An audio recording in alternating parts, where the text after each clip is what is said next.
সবাইকে এই চ্যানেলে স্বাগত। আজকের ক্লাসে আমরা উত্তর মোগলকাল অর্থাৎ ঔরঙ্গজেবের পরে যে সমস্ত রাজারা এসেছেন তাদের সম্পর্কে আলোচনা করব। 1707 থেকে 1857 খ্রিস্টাব্দ এই সময়টাকেই উত্তর মোগল সাম্রাজ্যের সময়কাল বলা হয়। এখানে মোট 9 জন রাজা আসেন। বাহাদুর শাহ, জাহাদার শাহ, ফারুকশিয়ার, মোহাম্মদ শাহ, আহমেদ শাহ, আলমগীর দ্বিতীয়, শাহ আলম দ্বিতীয়, আকবর দ্বিতীয় আর বাহাদুর শাহ দ্বিতীয়। কি বললাম? বাহাদুর শাহ, জাহাদার শাহ, ফারুকশিয়ার, বাহাদুর শাহ, জাহাদার শাহ, ফারুকশিয়ার, তারপর মোহাম্মদ শাহ, আহমেদ শাহ, আলমগীর দ্বিতীয়, মোহাম্মদ শাহ, আহমেদ শাহ, আলমগীর দ্বিতীয়, তারপর আসে শাহ আলম দ্বিতীয়, আকবর দ্বিতীয় আর বাহাদুর শাহ দ্বিতীয়। শাহ আলম দ্বিতীয়, আকবর দ্বিতীয় আর বাহাদুর শাহ দ্বিতীয়। এর ভেতর প্রথমেই আসে বাহাদুর শাহ সম্পর্কে। এর আগে ঔরঙ্গজেব সম্পর্কে পড়ার সময় দেখেছিলাম যে ঔরঙ্গজেব এখানে গোলকোন্ডা জেতার জন্য পাঠিয়েছিল মুয়াজ্জামকে। এই বাহাদুর শাহর আরেক নামই হলো মুয়াজ্জাম। ঔরঙ্গজেবের পুত্রদের ভেতর সবচেয়ে বড় ছিল এই মুয়াজ্জাম বা বাহাদুর শাহ। ঔরঙ্গজেবের পর এই মোগল সাম্রাজ্যের সিংহাসনে বসেন বাহাদুর শাহ। তবে তিনি যখন সিংহাসনে বসেন তখন তার অনেকটা বয়স হয়ে যায়। সিংহাসনে বসার সময় তার বয়স হয় প্রায় 63 বছর। তাকে শাহে বেখবর বলা হতো, কারণ সিংহাসনে বসার পর তিনি জানতেন না যে তার সাম্রাজ্যের এরিয়া কতটা রয়েছে। তার দরবারে মন্ত্রী ছিল জুলফিকার খান।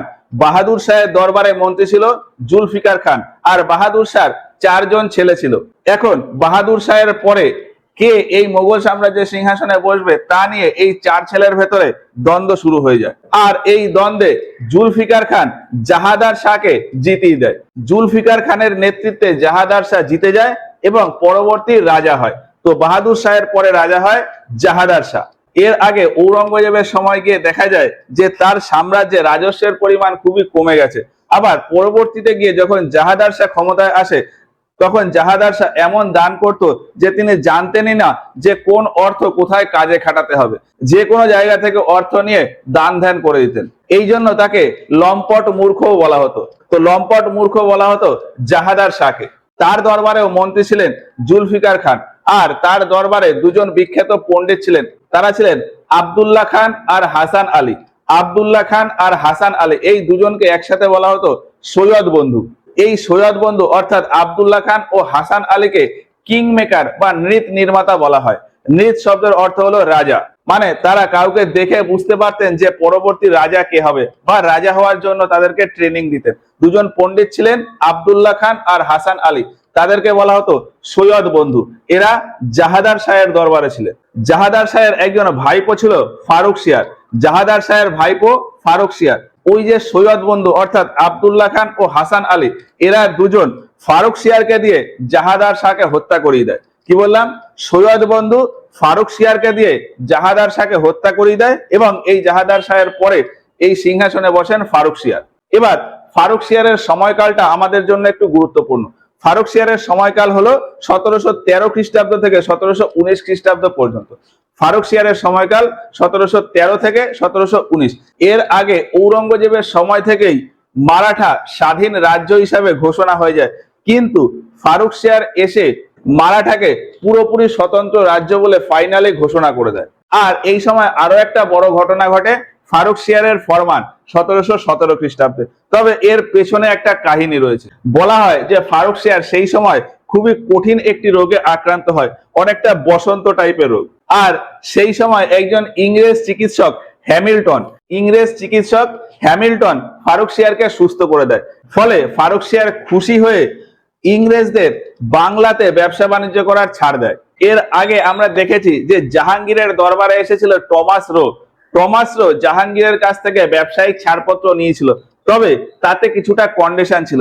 কিন্তু পরবর্তীকালে ফারুকশিয়ার ইংরেজদের ব্যবসায়িক ছাড়পত্র দেয়, এই পুরো বাংলা এরিয়াতে পুরো স্বাধীন ছাড় দিয়ে দেয়। তবে ব্যবসায়িক ছাড় দেওয়ার সাথে সাথে ফারুকশিয়ার ইংরেজদের কাছ থেকে কিছু কর বা ট্যাক্স নিত। এবার এই ছাড় দেওয়ার জন্য তিনি রাজদরবারে দাঁড়িয়ে একটি ঘোষণা করেন। তখনকার সময় বিরাট ঘোষণাকে বলা হতো ফরমান জারি করা। ফলে ফারুকশিয়ারের ওই ঘোষণাটাকেই বলা হয় ফারুকশিয়ারের ফরমান। আর তার রোগে আক্রান্ত হওয়া এবং এই ফরমান জারি করা এই পুরো ঘটনাটা ঘটে 1717 খ্রিস্টাব্দে। ফলে ফারুকশিয়ারের ফরমান জারি হয় 1717 খ্রিস্টাব্দে। আর সেই সময় তিনি মারাঠাকেও স্বতন্ত্র রাজ্য বলে ঘোষণা করে দেয়। এই ফরমান অনুযায়ী ফারুকশিয়ার ইংরেজদের বাংলা, বিহার, উড়িষ্যা অর্থাৎ এই পুরো এরিয়াতে পুরোপুরি ব্যবসায়িক ছাড় দিয়ে দেয়, মানে ব্যবসায় পুরো অধিকার দিয়ে দেয়, শুধুমাত্র কিছু ট্যাক্স রেখে। এখন ফ্রান্স ভাষায় এই অধিকারকে বলা হয় ম্যাগনা কার্টা। ওই জন্য বলা যায় যে 1717 খ্রিস্টাব্দে ফারুকশিয়ার ইংরেজদের এবং মারাঠাদের ম্যাগনা কার্টা দেয়। এবার ওই যে আগে বললাম যে জাহাদার শাহের দরবারে ছিল দুজন পণ্ডিত, সৈয়দ বন্ধু বা সৈয়দ ব্রাদার্স, তারা ফারুকশিয়ারকে রাজা হিসাবে নির্বাচন করেছিল, ফলে ফারুকশিয়ারের দরবারেও তারা দুজন ছিলেন। এবার তারাই ফারুকশিয়ারকে সরিয়ে আরো দুজনকে পরপর রাজা বানায়, রফিউদ দরাজাত আর রফিউদ দৌলা।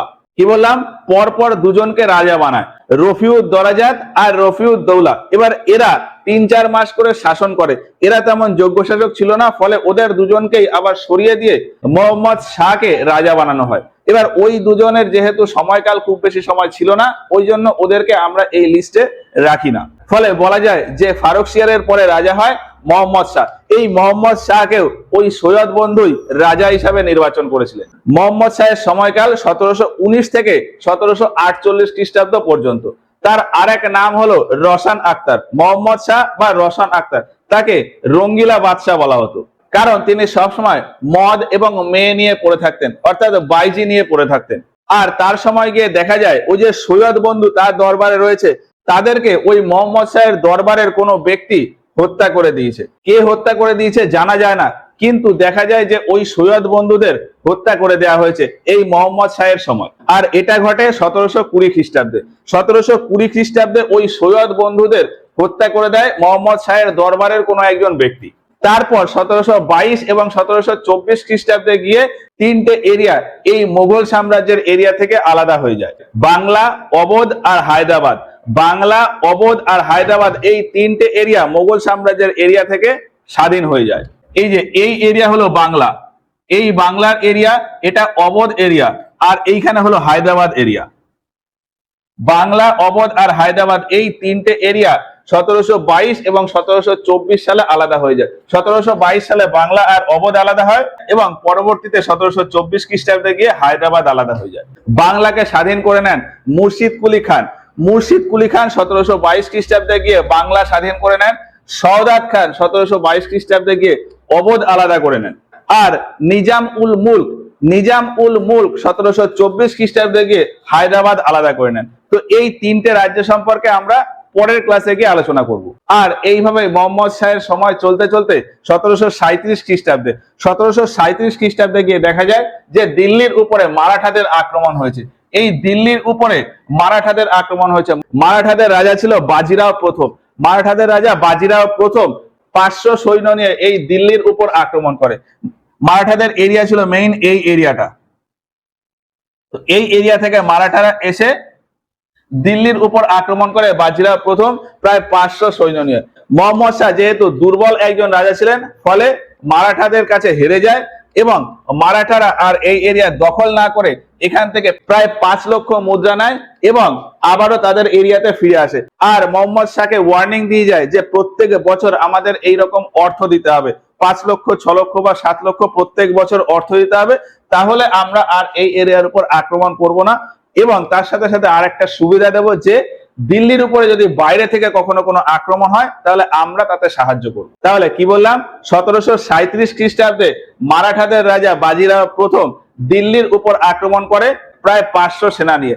আক্রমণ করে সেখান থেকে 5 লক্ষ মুদ্রা বা 5 লক্ষ টাকা নেয় এবং সেখানে ওয়ার্নিং দিয়ে আসে যে প্রত্যেক বছর আমাদেরকে এইরকম টাকা দিতে হবে, তাহলে আমরা আর আক্রমণ করব না। এবং বাইরে থেকে যদি কোনো আক্রমণ হয় তাহলে সেক্ষেত্রে আমরা দিল্লির হয়ে লড়াই করব। এবার এইভাবে চলতে চলতে 1738 খ্রিস্টাব্দে বাজিরাও প্রথম এই দিল্লি থেকে মুদ্রা নেয়। তারপর 1739 খ্রিস্টাব্দে গিয়েও নেয়, কিন্তু তারপরে গিয়েই দেখা যায় যে বাজিরাও প্রথম যখন এখান থেকে টাকা পয়সা নিয়ে ফিরে এলো, তারপর এই এরিয়াতে নাদির শাহের আক্রমণ হলো। নাদির শাহ ছিল ইরান সাম্রাজ্য, এর উত্তর পশ্চিম দিকে রয়েছে ইরান। ইরানে একটি সাম্রাজ্য ছিল ইরানিয়ান সাম্রাজ্য, সেই ইরানিয়ান সাম্রাজ্যের রাজা ছিল নাদির শাহ। নাদির শাহ দিল্লির উপর আক্রমণ করে। কি বললাম, মারাঠারা দিল্লি থেকে টাকা পয়সা নিয়ে ফিরে যাওয়ার পর দেখা যায় যে উত্তর পশ্চিমে ইরান সাম্রাজ্য থেকে নাদির শাহ দিল্লির উপর আক্রমণ করেছে। তখন মোহাম্মদ শাহ এই বাজিরাও প্রথমকে খবর পাঠায় যে আমার উপর আক্রমণ হয়েছে, আপনি আমাদেরকে রক্ষা করার জন্য আসুন। কিন্তু বাজিরাও প্রথম মোহাম্মদ শাহের হয়ে লড়াই করতে অস্বীকার করে দেন, ফলে নাদির শাহ চলে আসে দিল্লির উপরে। তবে নাদির শাহ আস্তে আস্তে নাদির শাহকে কেউ খবর দিয়ে দেয় যে দিল্লির থেকে বেশি ধন দৌলত রয়েছে অবধের ওপর, ফলে নাদির শাহ দিল্লিতে না এসে এখান থেকে ডাইরেক্ট অবধ আক্রমণ করে। এখন অবধে তখন রয়েছে সওদাত খান, আর সওদাত খান সবে এই সাম্রাজ্য আলাদা করে নেওয়ায় তার কাছে রাজস্বও তেমন ছিল না। ফলে নাদির শাহ যখন আসে তখন দেখে যে সওদাত খানের কাছে তেমন কোনো রাজস্ব বা অর্থ নেই, আর তিনি বুঝতে পারেন যে তাকে ভুলভাল খবর দেওয়া হয়েছে। এখানে সওদাত খান নাদির শাহকে বলেন যে আপনি দিল্লিতে যান, আমি কিছুদিন আগেই দিল্লির সাম্রাজ্য থেকে বেরিয়ে এসেছি, এই জন্য আমার কাছে অর্থ নেই, কিন্তু দিল্লিতে প্রচুর পরিমাণে অর্থ রয়েছে, আপনি সেখানে গেলে প্রচুর ধন দৌলত পাবেন। এরপর নাদির শাহ দিল্লি যাওয়ার জন্য মনস্থির করে।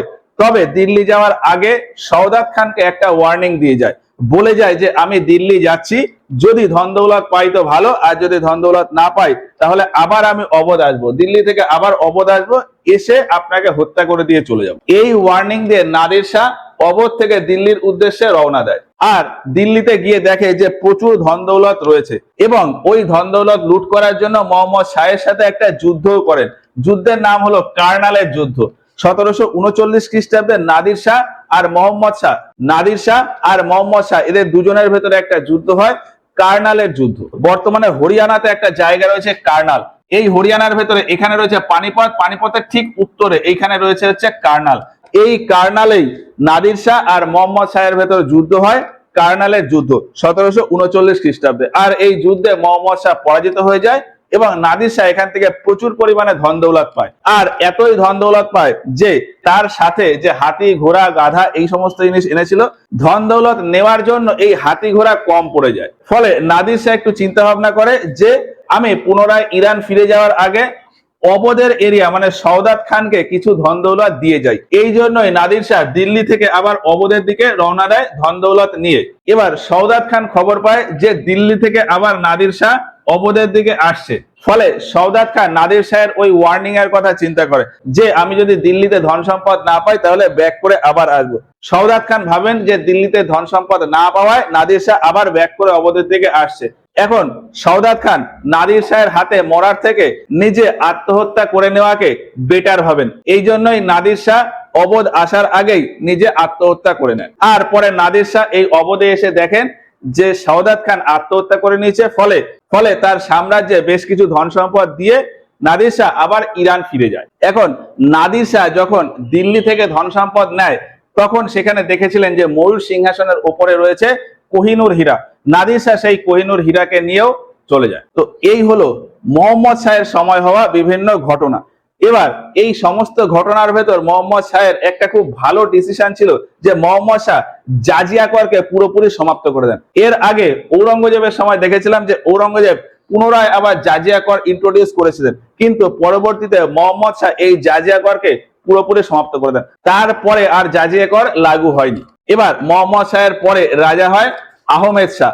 আহমেদ শাহের সময় গিয়ে দেখা যায় যে তার রাজকোষে ধন দৌলত নেই বললেই চলে। এর আগে ঔরঙ্গজেবের সময় ধন দৌলত ছিল না, মোহাম্মদ শাহের সময় যা ধন দৌলত ছিল নাদির শাহ এসে সমস্ত কিছু নিয়ে গেছে, ফলে রাজকোষ প্রায় ফাঁকা হয়ে গেছে। ফলে রাজ্য চালানোর জন্য বা রাজদরবার চালানোর জন্য আহমেদ শাহের রাজকোষে অর্থ তেমন ছিল না। বলা হয় যে বাধ্য হয়ে আহমেদ শাহ তার সৈনিকদের বেতন দিতে পারতেন না এবং রাজদরবার চালানোর জন্য তার দরবারের বিভিন্ন জিনিসপত্র বিক্রি করতে হয়েছে। তার সভায় মন্ত্রী ছিলেন ইমাদ উল মুলক। আহমেদ শাহের মন্ত্রী ছিলেন ইমাদ উল মুলক। ইমাদ উল মুলক আহমেদ শাহকে হত্যা করিয়ে দিয়ে আলমগীর দ্বিতীয়কে সিংহাসনে বসায়। কি বললাম? ইমাদ উল মুলক তার রাজা আহমেদ শাহকে হত্যা করে দিয়ে আলমগীর দ্বিতীয়কে সিংহাসনে বসায়। আর এই আহমেদ শাহের সময়কাল ছিল 1748 থেকে 1754 খ্রিস্টাব্দ পর্যন্ত। আর এই সময়ের ভেতরেই তার উপরেও একটা বিদেশি আক্রমণ হয়। আফগানিস্তান এরিয়াতে ছিল দুরানিয়ান সাম্রাজ্য। এই দুরানিয়ান সাম্রাজ্যের রাজা ছিল আহমেদ শাহ আবদালি। আহমেদ শাহ আবদালি ভারতের উত্তর পশ্চিম দিকে অর্থাৎ পাঞ্জাব, লাহোর এই এরিয়া আক্রমণ করেছিল 1748 খ্রিস্টাব্দে। 1748 খ্রিস্টাব্দে আফগানিস্তান বা ডুরানিয়ান সাম্রাজ্যের রাজা আহমেদ শাহ আবদালী উত্তর পশ্চিম দিকের এই এরিয়া আক্রমণ করেছিল, পাঞ্জাব, লাহোর, মুলতান, এই সমস্ত এরিয়া। ফলে ওই সময় গিয়ে দেখা যায় যে এই এরিয়াতে চলে এসছে আহমেদ শাহ আবদালী। পরবর্তীকালে 1757 খ্রিস্টাব্দে গিয়ে 1757 খ্রিস্টাব্দে গিয়ে ওই আহমেদ শাহ আবদালী এই দিল্লির উপরে আক্রমণ করে। দিল্লিতে তখন রাজা ছিল আলমগীর দ্বিতীয়। কি বললাম? 1757 খ্রিস্টাব্দে আহমেদ শাহ আবদালী যখন দিল্লির উপর আক্রমণ করে তখন এই দিল্লিতে রাজা ছিল আলমগীর দ্বিতীয়। তো এটা একটু পরে আসছি। কি বললাম? আহমেদ শাহের শাসনকাল 1748 থেকে 1754 খ্রিস্টাব্দ পর্যন্ত। তার দরবারে মন্ত্রী ছিল ইমাদ উল মুলক। তিনি আহমেদ শাহকে হত্যা করে দিয়ে আলমগীর দ্বিতীয়কে পরবর্তী রাজা হিসেবে সিংহাসনে বসান। ফলে এই 1754 খ্রিস্টাব্দে সিংহাসনে বসেন আলমগীর দ্বিতীয়।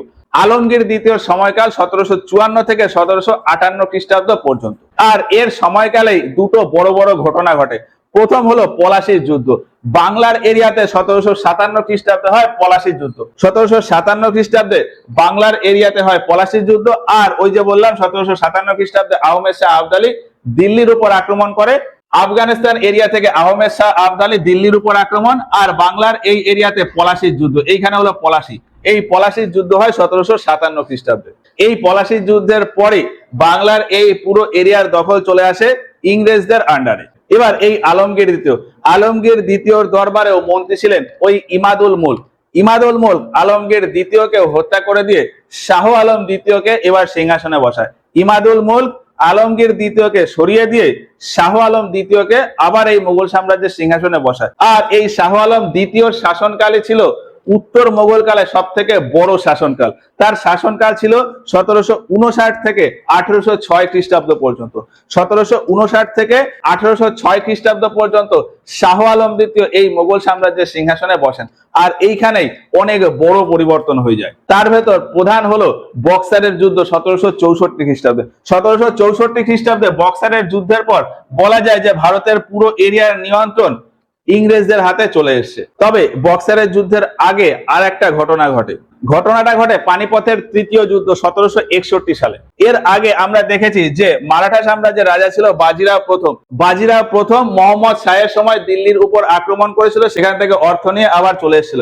এবার ধীরে ধীরে মারাঠাদের সাম্রাজ্য আরো বাড়তে থাকে এবং মারাঠারা আশেপাশের বিভিন্ন জায়গা থেকে এইরকম কর নিতে থাকতো। এই কর নিতে নিতে উড়িষ্যার কটক পর্যন্ত কর নিতে চলে আসে। ফলে মারাঠাদের এরিয়া হয়ে যায় প্রায় এতটা। উড়িষ্যার এই জায়গা ছিল কটক। এই কটক পর্যন্ত তারা কর নিত। আর এই কর নিতে নিতে উত্তর পশ্চিম ভারত পর্যন্ত চলে আসে। আফগানিস্তানে একটি জায়গা রয়েছে অটক। মারাঠারা এই কর নিতে অটক পর্যন্ত চলে যায়। কটক থেকে অটক। এবার আফগানিস্তানে তখন রয়েছে আহমেদ শাহ আবদালীর সাম্রাজ্য। আফগানিস্তানে ছিল ডুরানিয়ান সাম্রাজ্য, আর ওই ডুরানিয়ান সাম্রাজ্যের রাজা ছিল আহমেদ শাহ আবদালী। এখন মারাঠারা ট্যাক্স নিতে আফগানিস্তানের অটক পর্যন্ত চলে যায়। ফলে আহমেদ শাহ আবদালীর সাথে তাদের একটা দ্বন্দ্ব হয়ে যায়। আর ওই জন্যই আহমেদ শাহ আবদালী মারাঠাদের হারানোর জন্য ভারতে চলে আসে আবার। আর ভারতে এসে এই মারাঠাদের সাথে লড়াই হয় পানিপথে। কি বললাম? মারাঠারা কর তুলতে অটক পর্যন্ত চলে যায়। আর সেই সময় এই এরিয়াতে রাজা ছিল আহমেদ শাহ আবদালী। ফলে আহমেদ শাহ আবদালী মারাঠাদের হারানোর জন্য ভারতের ভেতর চলে আসে।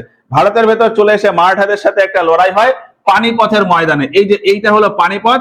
এই পানিপথের ময়দানেই আহমেদ শাহ আবদালীর সাথে মারাঠাদের লড়াই হয় এবং এই যুদ্ধটাকেই বলা হয় পানিপথের তৃতীয় যুদ্ধ 1761 খ্রিস্টাব্দে। তাহলে পানিপথের তৃতীয় যুদ্ধ 1761 খ্রিস্টাব্দে আহমেদ শাহ আবদালী আর মারাঠাদের ভেতর। এখন এই পানিপথটা যেহেতু দিল্লির খুব কাছে, ফলে পানিপথের যুদ্ধে মারাঠাদের সাথে দিল্লির সম্রাট শাহ আলম দ্বিতীয় যুদ্ধ করতেই পারত। কিন্তু শাহ আলম দ্বিতীয় আগের একটা ঘটনার কথা মনে পড়ে। এর আগে দিল্লিতে মোহাম্মদ শাহের ওপরে যখন নাদির শাহের আক্রমণ হয়েছিল তখন মারাঠারা মোহাম্মদ শাহের সাথে ছিল না। এই জন্যই মারাঠাদের সাথে যখন আহমেদ শাহ আবদালের আবার লড়াই হলো তখন শাহ আলম দ্বিতীয় মারাঠাদের সাহায্য করতে মানা করে দেয়। আর সেই সময় এই এরিয়াতে ইংরেজদেরও কিছু কিছু প্রভাব ছিল, কিন্তু ইংরেজরা এই সমস্ত যুদ্ধের ভেতর আসেনি। কারণ ইংরেজদের পলিসি ছিল তারা যুদ্ধ করে মরে যাক, শেষে আমরা গিয়ে শাসন করব, এইরকম একটা ব্যাপার। এবার আশেপাশের এই সমস্ত কন্ডিশনের পরে দেখা যায় যে পানিপথের তৃতীয় যুদ্ধে মারাঠারা হেরে যায় এবং আহমেদ শাহ আবদালী জিতে যায়। আহমেদ শাহ আবদালী জিতে আবার ওই আফগানিস্তানের এরিয়াতে ফিরে যায়। আর পানিপথের এই তৃতীয় যুদ্ধের সময় ভারতে বড় বড় চারটে শক্তি দেখা যায়: আহমেদ শাহ আবদালী, মারাঠা, শাহ আলম দ্বিতীয় আর ইংরেজ। এবার এই ঘটনার সাপেক্ষে ইতিহাসবিদ লেন পুল বলেন যে পানিপথের এই তৃতীয় যুদ্ধ ভারত কে শাসন করবে সেটা নির্ধারণ করেনি, কিন্তু ভারতের শাসন কার আন্ডারে থাকবে না সেটা ঠিকই নির্ধারণ করে দেয়। কার আন্ডারে থাকবে না? আহমেদ শাহ আবদালী আফগানিস্তান থেকে এসেছিল, ভারতে থাকবে না, ফলে আহমেদ শাহ আবদালী ফিরে যায়। মারাঠা হেরে গিয়েছিল, ফলে মারাঠাদের শাসন করার কোনো প্রশ্নই নেই। দিল্লিতে রয়েছে শাহ আলম দ্বিতীয়। শাহ আলম দ্বিতীয় খুবই দুর্বল, কারণ তার রাজদরবারে রাজ্য চালানোর মতন অর্থ নেই। ইংরেজরা যেভাবে চালাবে সেভাবেই হবে, ফলে বেশিরভাগই দেখা যায় যে ধীরে ধীরে ইংরেজরাই ভারতটা শাসন করে নেবে। এবার এইভাবে চলতে চলতেই 1764 খ্রিস্টাব্দে হয় বক্সারের যুদ্ধ। তবে বক্সারের যুদ্ধের পিছনে 1757 খ্রিস্টাব্দের পলাশির যুদ্ধের প্রভাব ছিল।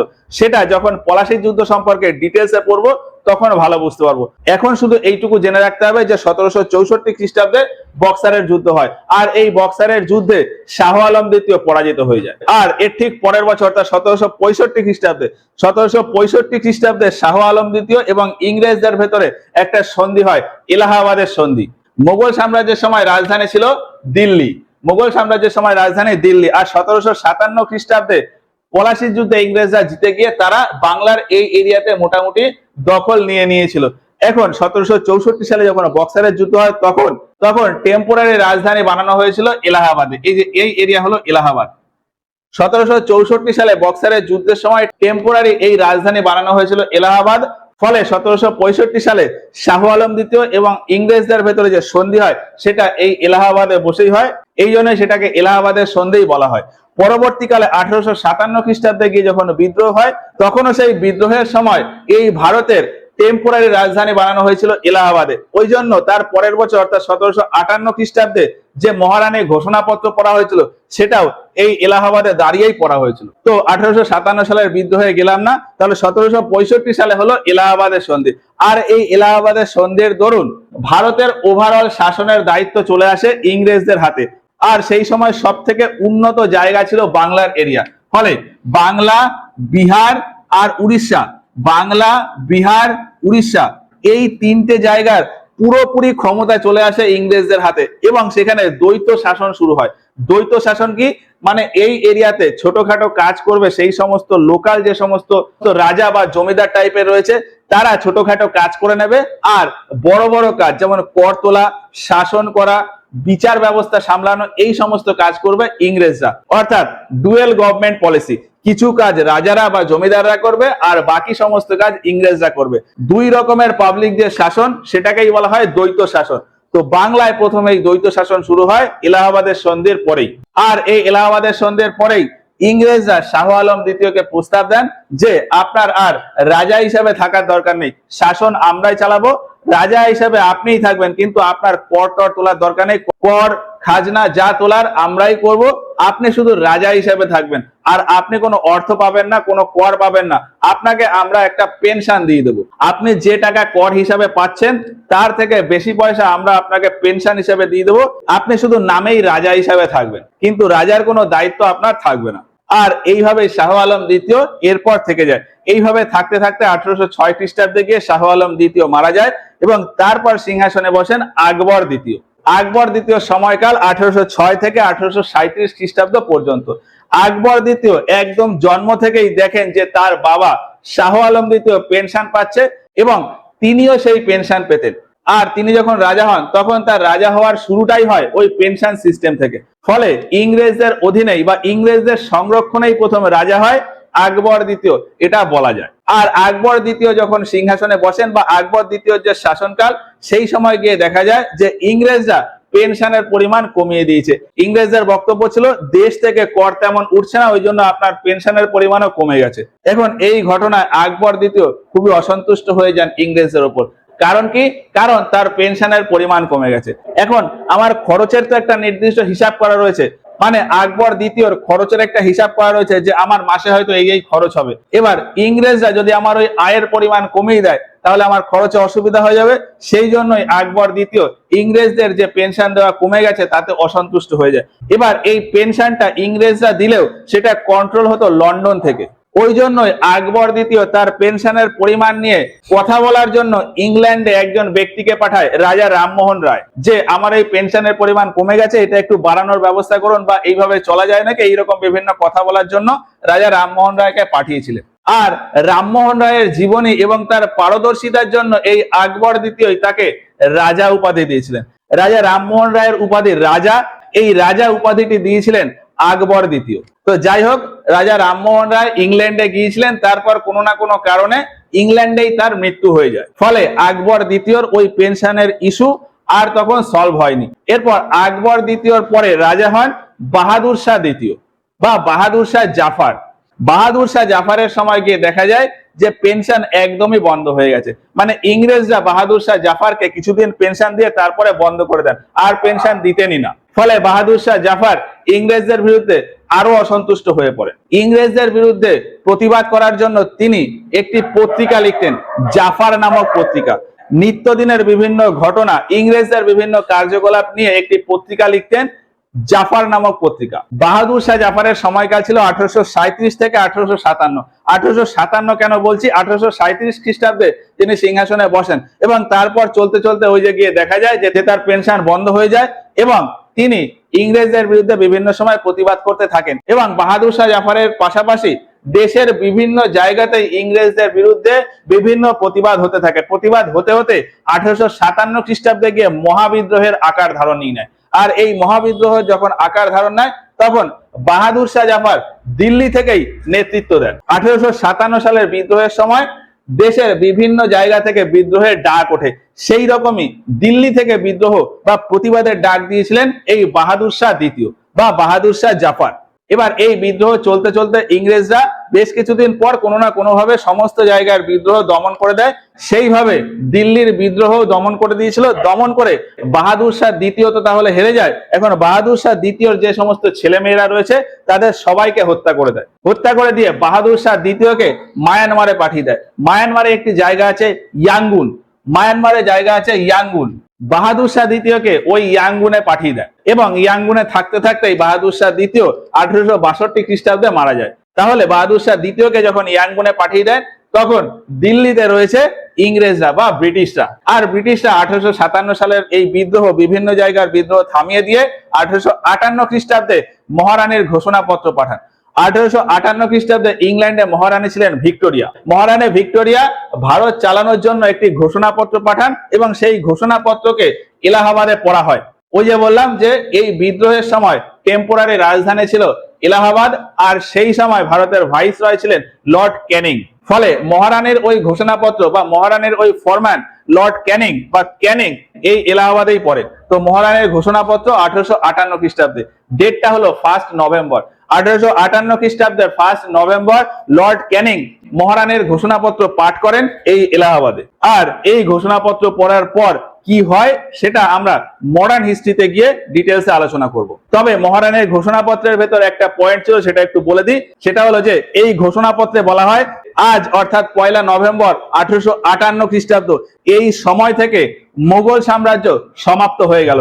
এর পরে দিল্লিতে আর কোনো রাজা আসবে না, আর এটাকেই বলা হয় এই মোগল সাম্রাজ্যের সমাপ্তি। তো এই পরবর্তী মোগল কাল সম্পর্কে ওভারঅল সমস্ত বিষয় আশা করি বোঝা গেছে। এবার এই মোগল কালের রাজাদের সম্পর্কে ছোট্ট একটা পয়েন্ট আছে, একটুখানি বলে দিই। পয়েন্টটা হলো কোন রাজাদের কবর কোথায় রয়েছে। এটা আমাদের পরীক্ষায় মাঝে মধ্যে জিজ্ঞেস করে।